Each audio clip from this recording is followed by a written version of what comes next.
That's Gene Hackman. Gene Hackman, the actor. What if I told you that Gene Hackman, the Hollywood legend who once captivated the world, about their investigation into the deaths of the actor Gene Hackman and his wife Betsy Arakawa, fell victim to a ruthless betrayal orchestrated by none other than his own daughter? Yes, this is the shocking story behind the headline, Gene Hackman daughter, new bodycam unleashes chaos. The police have reopened the case after a neighbor's shocking testimony, and what they uncovered in the basement of the Santa Fe mansion left everyone speechless. Police new bodycam footage, Betsy's internet search history, and a mysterious box hidden beneath the floorboards. These clues reveal a chilling truth. This was no accident, but a meticulously planned crime and the mastermind. None other than Gene Hackman's daughter, Leslie Ann Hackman. Was she driven by greed to seize her father's multi-million-dollar fortune? Or is there an even darker secret buried beneath the surface? Could Gene Hackman's ex-wife, embittered by a decades-old divorce, have conspired with Leslie Ann in a vicious plot for revenge? What secrets does that enigmatic box in the basement hold? The answers might leave you stunned. Are you ready to uncover the truth? Join us as we unravel the haunting reality behind this tragedy, a quest for justice for Gene Hackman. On February 25, 2025, the world was rocked by news of the mysterious deaths of Gene Hackman, the two-time Oscar-winning legend, and his wife, acclaimed pianist Betsy Arakawa, thrusting her into the heart of a swirling controversy. Their bodies were found in a state of decomposition inside their opulent home in Santa Fe County, New Mexico. Initial reports concluded that Gene succumbed to heart failure exacerbated by Alzheimer's and a history of cardiac issues, while Betsy fell victim to hantavirus, a rare disease transmitted by rodents. Investigators noted signs of mice in the garage, though the main house appeared untouched. Betsy's internet search history revealed she had looked up symptoms like nosebleeds and dizziness, mistakenly believing she had COVID, and canceled a medical appointment before her death. A business associate of Gene told police, Betsy was far younger than Gene and in exceptional health. She was obsessive about wellness, with no medical issues I ever heard of. Just when the public's grief seemed to settle, a neighbor's startling testimony and a cascade of new clues forced authorities to reopen the case. The discovery of a sealed wooden box containing a trove of documents, handwritten notes, and a USB drive filled with Gene Hackman's audio recordings from before his death shattered the police's earlier conclusions. Then came the revelation of the perpetrator, a figure so close to the couple that no one could have suspected. Who was this person? What drove them to commit such a heinous act? What secrets lay hidden within that enigmatic wooden box in the basement? Join us on a gripping journey to uncover the truth, from what seemed like natural deaths to a sophisticated murder plot orchestrated by the last person anyone would suspect. No, we haven't had contact with them lately. The investigation roared back to life, with police meticulously combing through every detail of the case, from crime scene evidence and witness statements to forensic reports and the smallest overlooked clues. Their scrutiny soon zeroed in on Leslie Ann Hackman, who rapidly emerged as the prime suspect. Why did authorities so swiftly peg Leslie Ann Hackman as the key figure? The first damning piece of evidence came from phone records and a jaw-dropping account from a neighbor. At the police station, Leslie claimed her last conversation with her father was a few weeks before his death, insisting everything seemed normal. But the evidence painted a starkly different picture. A neighbor revealed spotting Leslie near the Hackman estate weeks before the bodies were discovered, contradicting her adamant claim to police that she hadn't been in Santa Fe for months. In a call with investigators, Leslie and her sister Elizabeth stated they hadn't spoken to their parents in several months.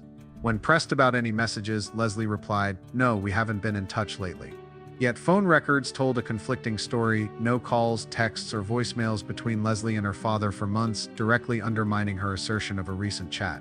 This lie shifted the spotlight onto Leslie, especially as security camera footage and motion sensor data from the house revealed troubling anomalies. The second clue lay in the estate's motion sensors, which logged unusual, deliberately triggered activations in the living room, hallways, and near windows.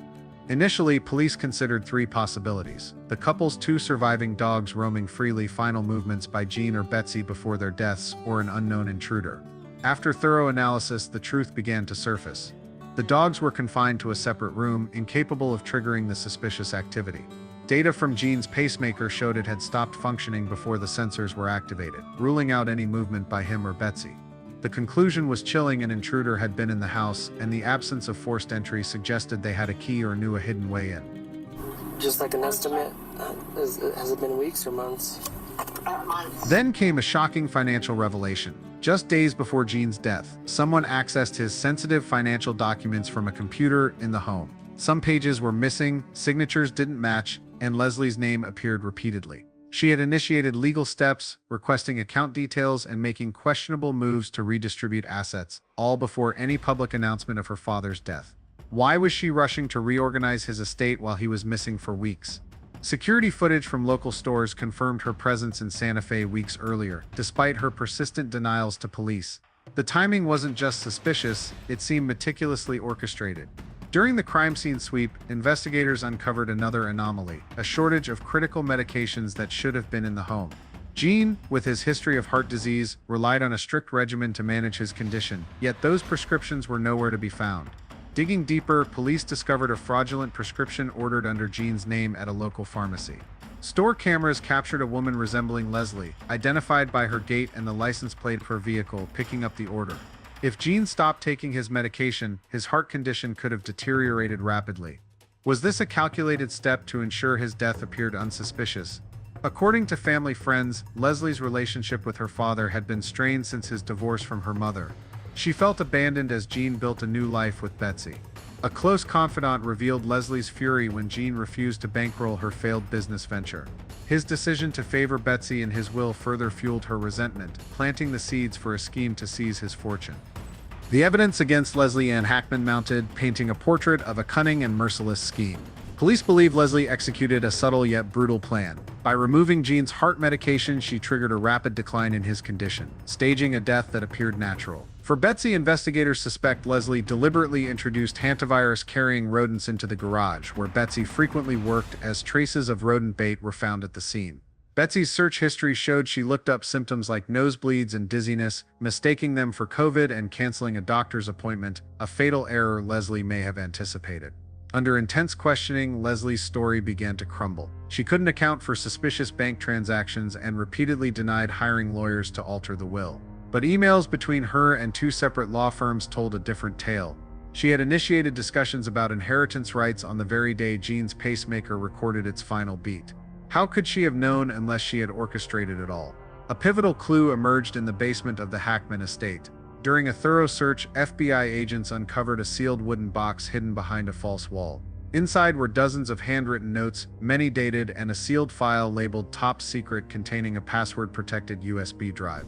When digital forensic experts cracked the code, they found audio recordings of Gene Hackman himself. His unmistakable voice, though weary with long pauses and labored breathing, was strikingly lucid. In a recording from 6 months before his death, Gene spoke with grave conviction. "I no longer trust some people I once loved. I feel watched. I don't know what's happening, but if something happens to me, check my will. It's not the one I wrote." Forensic analysis verified the recording's authenticity. The USB also contained a scanned copy of a different will in which Gene left his entire estate to Betsy, established a scholarship fund, and donated to charity, explicitly excluding Leslie Ann.